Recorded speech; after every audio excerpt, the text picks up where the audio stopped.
పెట్టాలి దీపం. కానీ కార్తీక పౌర్ణమి నాడు దీపం వెలిగిస్తే వెలిగించి వెళ్ళిపోకూడదు. కొవ్వొత్తితో అస్సలు వెలిగించకూడదు దీపాన్ని. ఎందుకంటే అది చచ్చిపోయిన జంతువు యొక్క కొవ్వుతో తయారు చేయబడుతుంది. వెంటనే ఆ దీపం అపవిత్రం అవుతుంది. కాబట్టి కొవ్వొత్తులతో వెలిగించకూడదు, అగ్గిపుల్లతో వెలిగించకూడదు.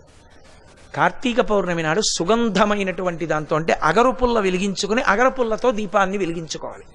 వెలిగించి వదిలేయకూడదు.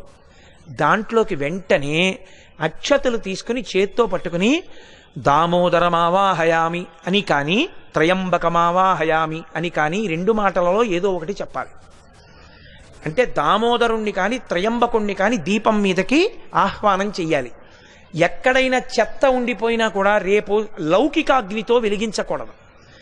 ఈ ఆవాహన చేయబడిన దీపంతో వెలిగించి ఆ దీపం దగ్గర నిలబడి ఒక మాట చెప్పాలి అందరు.